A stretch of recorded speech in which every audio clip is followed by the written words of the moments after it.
All right, today we're going to be covering 2.3, deductive structure and logic. It's going to be a very important day for our proofs, so let's go ahead and jump right in. So, for this first proof that we have, given angle 1 and angle 2 are supplementary, and angle 1 and angle 3 are supplementary, prove angle 2 is congruent to angle 3. So first off, our first statement is angle 1 and angle 2 are supplementary. We know that is true because that is a given statement. So I can write given for my reason. From here we have the measure of angle 1 plus the measure of angle 2 equals 180. So right now, we're going to go ahead and use a little bit of deductive reasoning. We're going to say if two angles are supplementary, and again I got that from my first statement here, then the angles sum is 180 degrees. And the angle sum is 180 degrees, which we can see in our second statement here. So again, this is our conditional statement. If two angles are supplementary, taken from our previous statement, then the sum of the angles is 180 degrees from our second statement. So that is what we're going to be focusing on today a lot of, is these conditional statements. So keep that in mind as we go through this. If something happens, then something else happens. Next up, angle 1 and angle 3 are supplementary. That is a given statement. That's also in our given. And then number 4, the measure of angle 1 plus the measure of angle 3 equals 180 degrees. Well, that's taken from the exact same statement as number 2. It looks the exact same, so our reasoning will be the same. So I can just write same as 2. Same as 2. If two angles are supplementary, then their sum is 180 degrees. Now, at this point, we end up with the measure of angle 1 plus the measure of angle 2 equals the measure of angle 1 plus the measure of angle 3.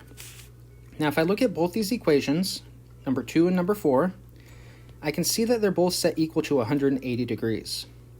So all I'm going to do is I'm going to take the measure of angle 1 plus the measure of angle 3, and I'm going to substitute it in for 180 degrees in my other statement. So that's where this comes from. The measure of angle 1 plus the measure of angle 2 equals the measure of angle 1 plus the measure of angle 3. So all we did here is substitution. At this point, we have the measure of angle 2 equals the measure of angle 3. So what we did is we subtracted the measure of angle 1 from both sides. And when we did that, they cancel out on both sides. So that leaves us with just the measure of angle 2 is equal to the measure of angle 3. So what did we do there? Well, we subtracted. So this is subtraction. And we'll have a more specific name for this at the end of today's lesson. We'll actually go through some different names for these types of things, so we'll have a more specific name for the subtraction. Then lastly, if the measure of angle 2 equals the measure of angle 3, then angle 2 is congruent to angle 3. So if two angles have the same measure,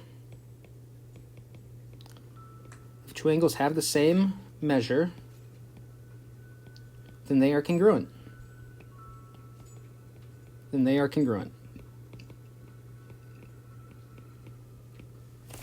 Again, this is another conditional statement. If something occurs, then that causes something else to occur. So if two angles have the same measure, then they are congruent. And again, this is just the definition of congruent angles. So that's just the definition of congruent angles. You can write that here as well if you'd like. I'd like us to work on these conditional statements though, because these are what we'll see a lot more of as we continue through. All right, hopefully that proof wasn't too bad. We will be going back to this proof a couple times today just to talk more about some of these reasons that we go through, and also the conditional statements and all that as well. So to get started, we're going to talk about some definitions. Our first definition is definition.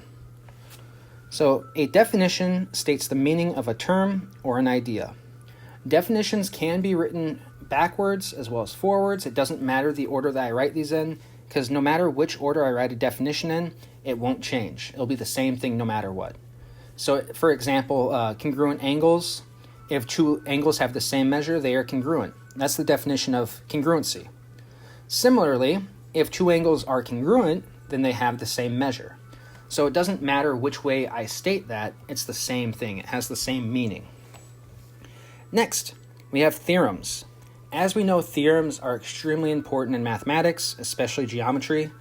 We've talked about the Pythagorean theorem in the past, and that's just one of the most famous theorems that we have. We'll also talk about various theorems such as how there's 180 degrees in a triangle. So these are all theorems that we can prove. So a theorem is a mathematical statement that can be proven. If we can't prove it, then we can still do a counterproof and prove it false. But again, theorems can be proven true, or they can be taken with a counterexample and be proven false. A postulate. A postulate is an unproven assumption. We've gone through, for postulates, we have the angle addition postulate as one example of postulates. We'll run into more as we continue on in this class, but that's just one example. In fact, one of the most famous postulates that we have is the parallel postulate, which we'll learn about in this chapter. And the parallel postulate really has some major consequences in geometry to it. In fact, disproving the parallel postulate opened up a whole new section of geometry, which we'll talk about as we approach that section as well.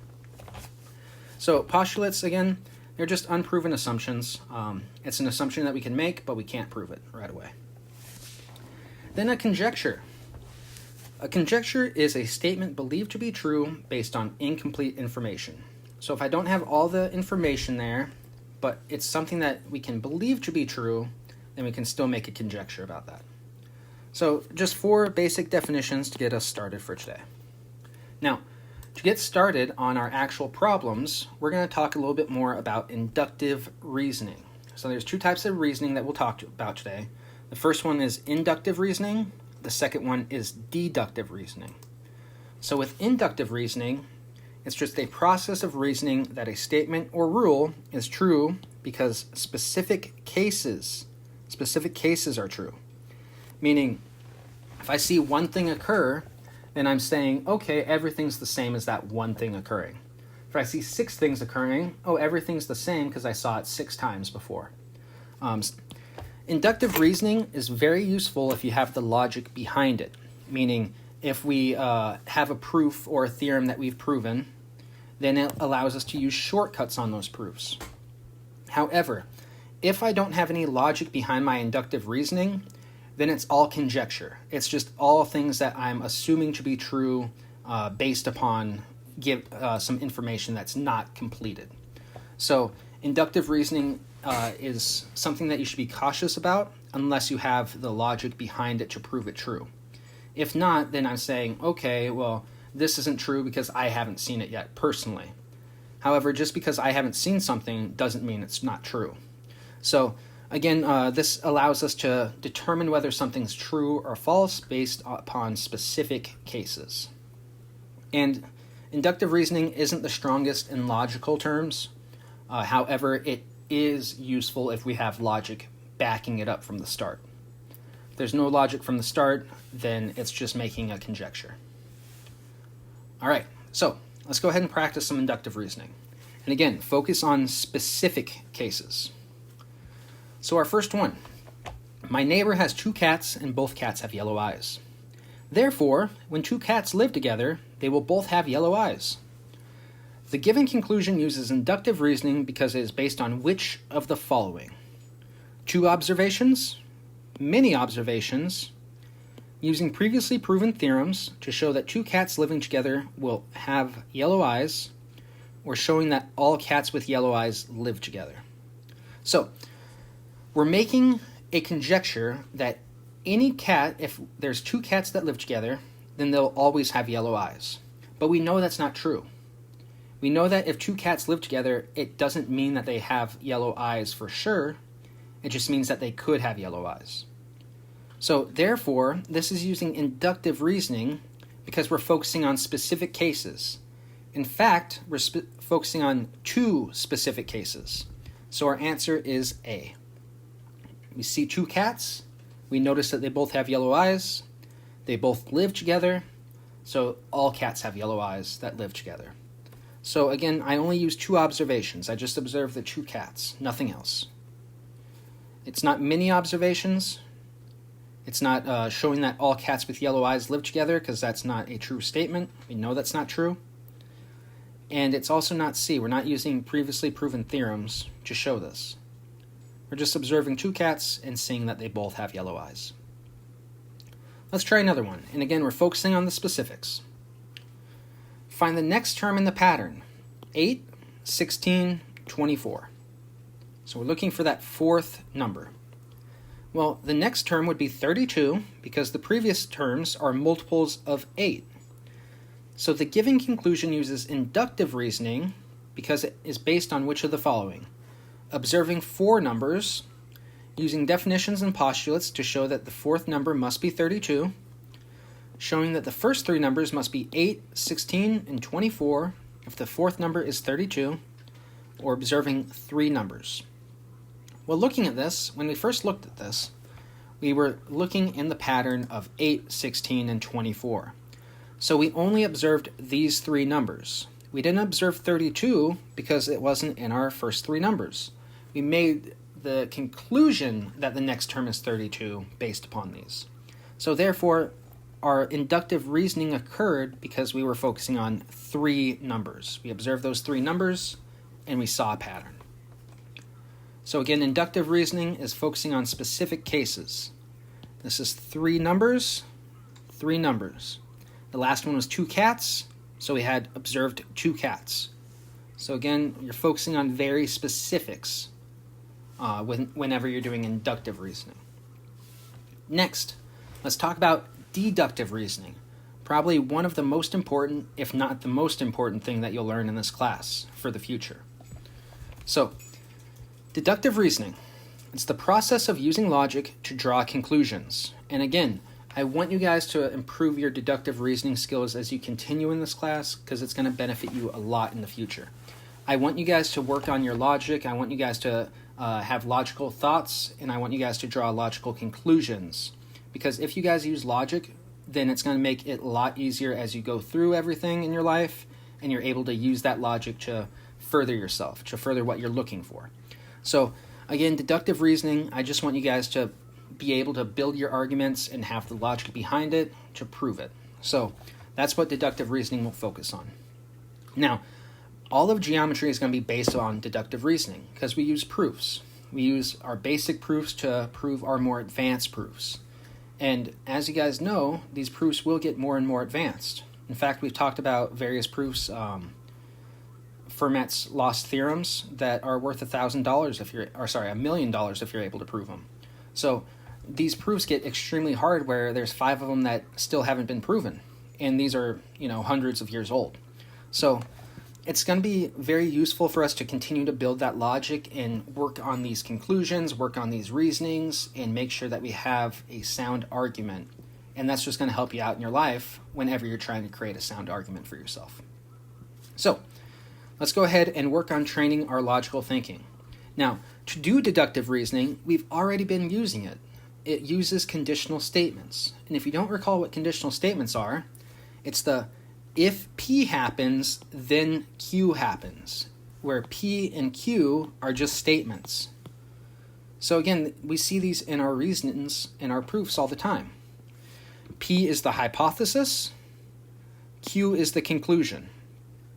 So again, P is from our previous statement. As we go through our proofs, I take that from the previous statement, and then Q works on our current statement. An example of this: if an angle measures 90 degrees, then it is a right angle. So this is just an example of a conditional statement. Now, if we look back earlier on today, we see that we have multiple conditional statements in this proof that we did. If 2 angles are supplementary, then their sum is 180 degrees. That's a conditional statement. If P, then Q. And get used to this P then Q thing happening, because it's going to happen a lot in the next couple days. So about for the rest of this week and maybe a little bit into next week, you're going to be seeing a lot of these conditional statements and rearranging them. So make sure that you understand that anything after if all the way to the word then, this would be P. Then after then is Q. Same down here. If P, then Q.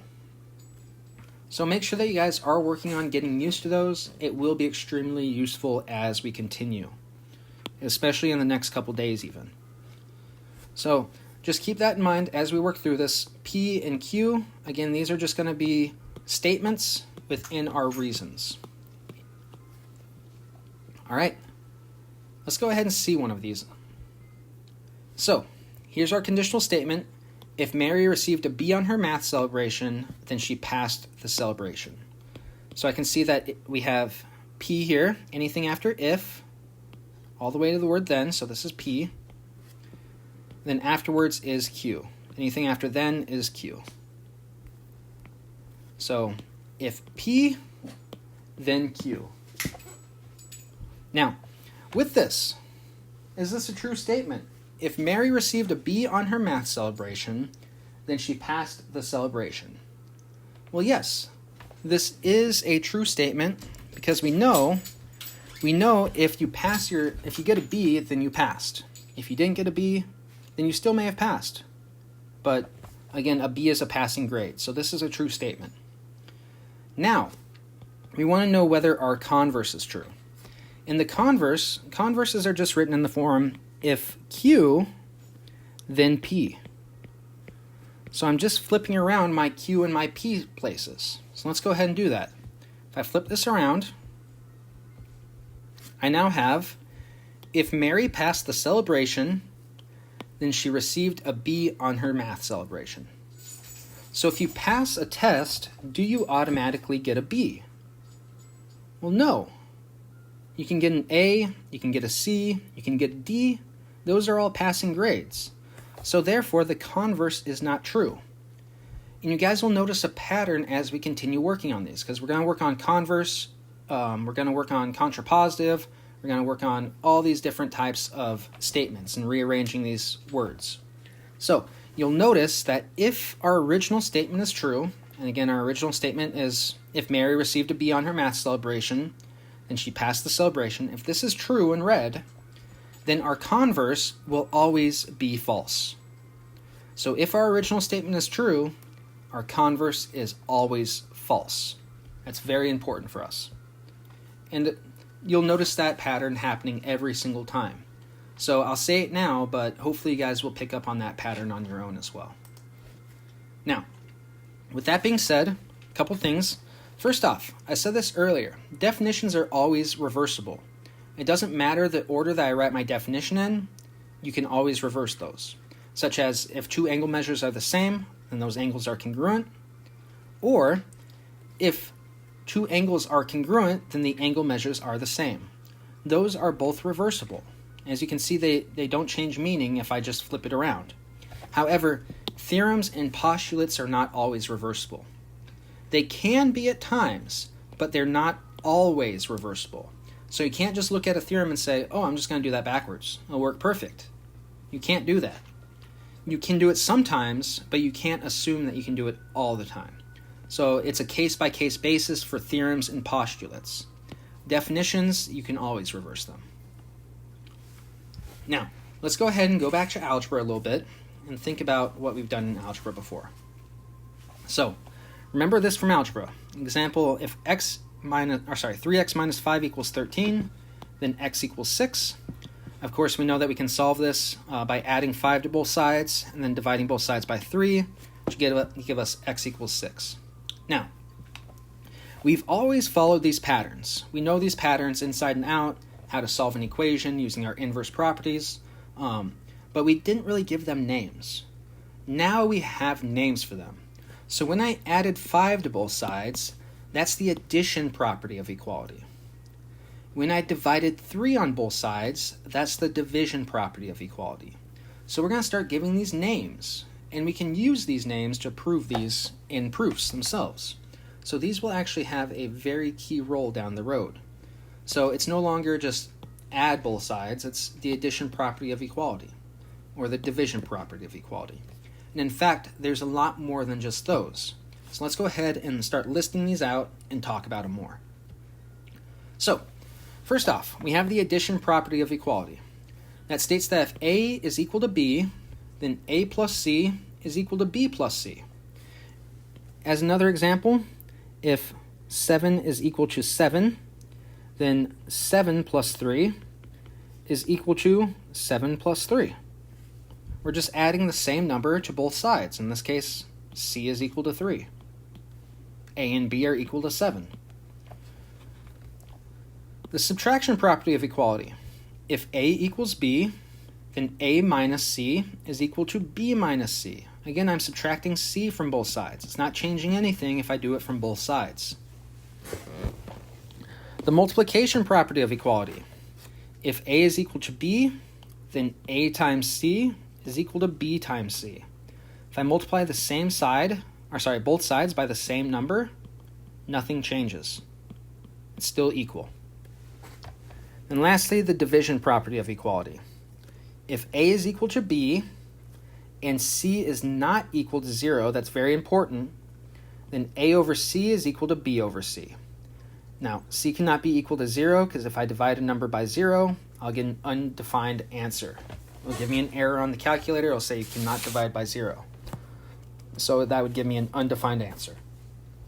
So that's why C cannot be equal to 0. It can be equal to any other number. And lastly, the reflexive property. This is one of the most important ones in this entire list. I'd probably say that this is the most important property in this entire list. You'll use it constantly. And it's very easy to remember. All it's saying for the reflexive property is that A is equal to A. And how you'll see it in this class, more specifically, is things like AB is congruent to AB. Anything is the same as itself. You guys will use this a lot, especially as we move towards parallelograms and proving that parallelograms are parallelograms. We'll be using the reflexive property constantly. All right, we got 3 more of them as well, and feel free to pause the video if you need to finish writing these down. But next up, we have the symmetric property of equality. It says if A equals B, then B equals A. Another way that you've probably seen this in the past is if X equals 6, then 6 equals X. That's just one example. The transitive property of equality, another property that you will use constantly in this class. It's saying that if A equals B and B equals C, then I can just skip B and say A equals C. So it allows us to skip this middle step here. It allows us to skip the B's here. Then lastly, the substitution property of equality says that if A equals B, then B can be substituted for A in any expression. So we've seen substitution before. In fact, we saw it very early on in this first problem over here. You can see it right here, substitution. All I did was substitute measure of angle 1 plus the measure of angle 3 in for 180 degrees. So we see substitution happening everywhere. And you'll see it a lot whenever you plug in a number for another. So let's go ahead and head back. So those are all of our properties of equality. And again, transitive, substitution, and reflexive are the ones that you guys will see the most. So if you need to pause the video to finish writing these, please feel free to. Other than that, we're going to go ahead and continue on to our last definition before some practice.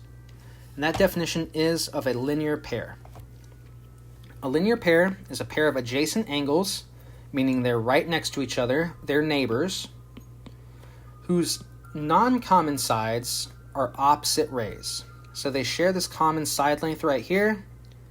Their non-common side, meaning this purple line, these are made by opposite rays. So I have this ray here and this ray here. Opposite rays going in opposite directions, which forms a straight line. Now, if that's the case, these two angles form a linear pair. That means that they're also supplementary, meaning angle 3 plus angle 4 equals 180 degrees. They form a straight line.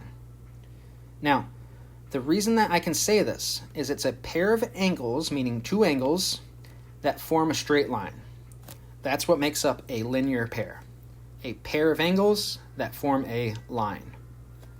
Now, if I have two angles that are separated, such as this angle here and this angle here.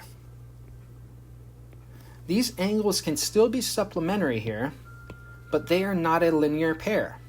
A linear pair need to be next to each other and connected. They need to have this common side length here. These don't share a common side length. So therefore these are supplementary, but they're not a linear pair. So that's the difference. All right, let's go ahead and jump into some practice. And again, feel free to pause the video at any time if you need to get some practice in before I explain it. So, our first one. If a student uses Snapchat, then he or she uses a form of social media. Is this statement true? Well, yes, Snapchat is a form of social media, so that is a true statement, so we can say yes. Is the converse true? Well, the converse is, if a student uses a form of social media, then they use Snapchat. Well, that's false. If you use social media, it doesn't mean that you're using Snapchat. You can be using Instagram, you can be using Twitter, you can be using TikTok, you can be using Facebook.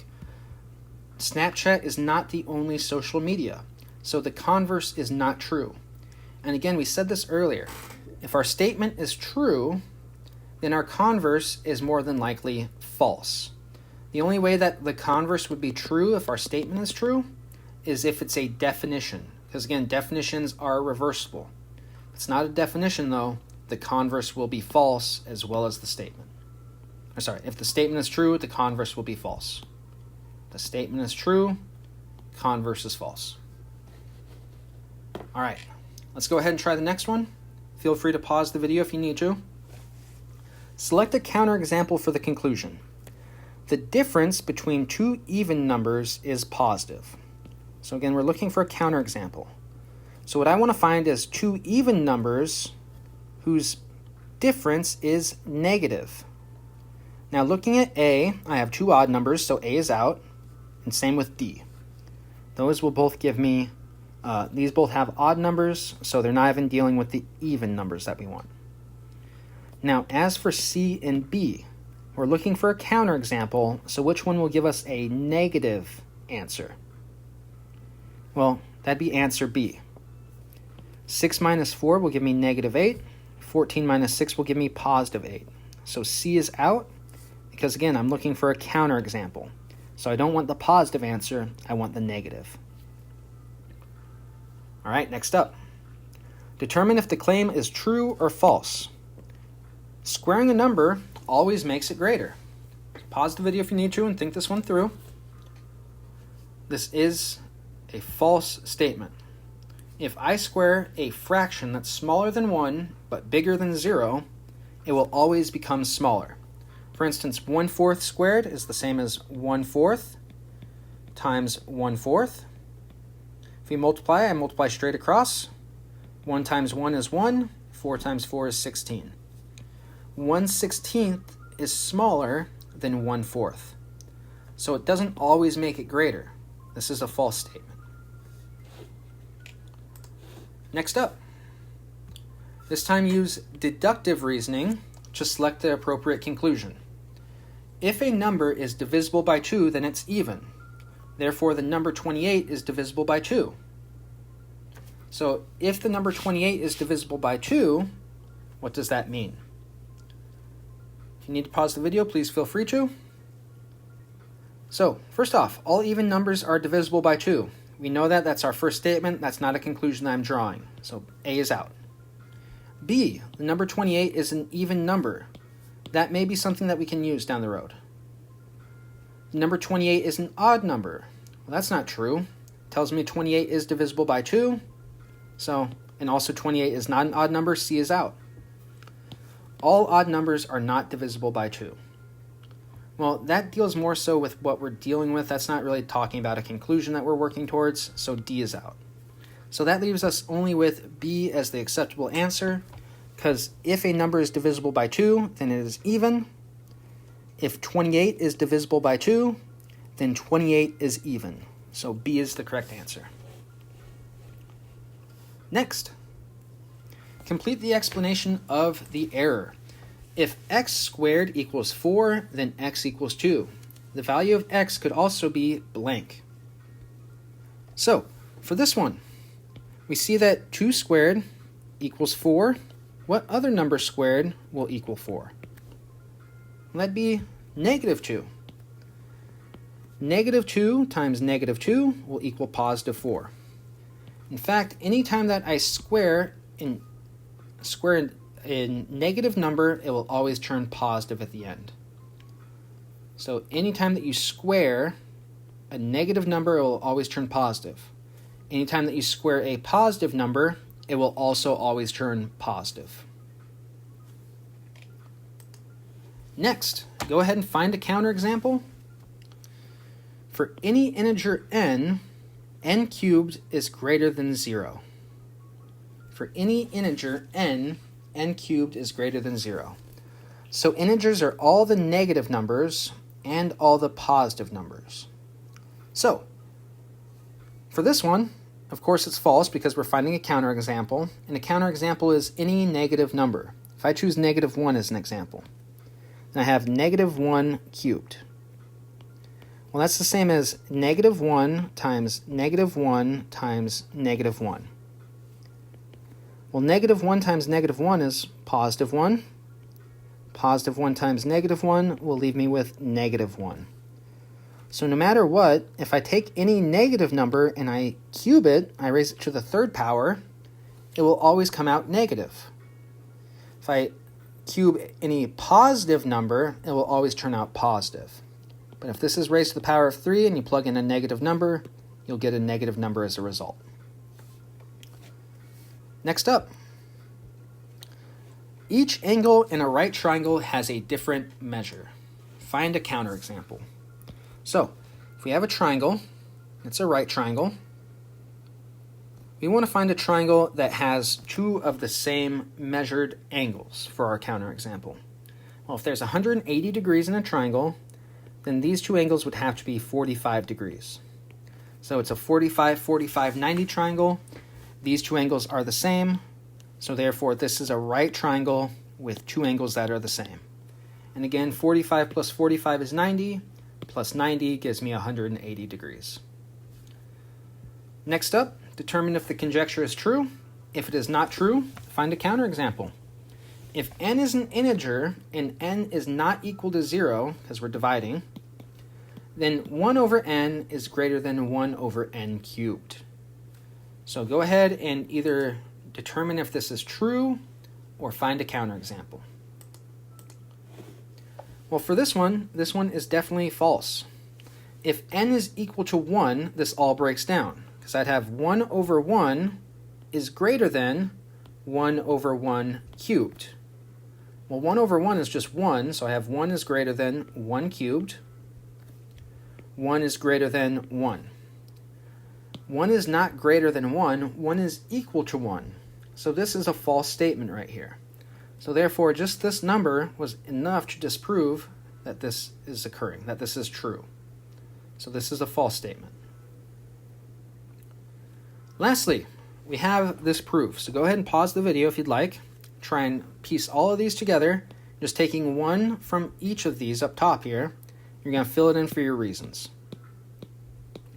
So, getting started, this first one, hj is equal to hi plus ij. So hj, the whole thing, is equal to hi plus ij. Well, looking at this is the segment addition postulate. So right away, segment addition postulate is out. We're just adding the segments together.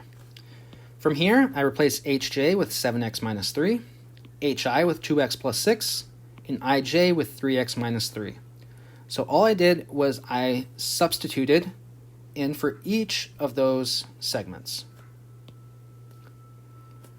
After that, we get 7x minus 3 equals 5x plus 3. On the right side, we just combine like terms. 2x plus 3x gave us 5x. 6 minus 3 gives us 3. So all we did was simplify. Just simplified the right side of our equation. Next up, we went from 7x minus 3 equals 5x plus 3 to 7x equals 5x plus 6. So I added 3 to both sides to get the 6 over here. So that would be the addition property of equality. That'd be the addition property of equality. From there, we subtract 5x from both sides, which should get us to from 7x to 2x. So that's the subtraction property. And lastly, to get x by itself, we divide both sides by 2, giving us x equals 3. So that would be the division property of equality. And at this point, x is solved for, our proof is finished. So again, proofs don't only have to deal with geometry, you can also do them with algebra. Alright, other than that, we've now covered our learning target for today. Just a heads up that you do have homework in Schoology already for you guys. If you have any questions on this video, please let me know, but thank you guys for watching. I hope that you have a great rest of your day, and take care.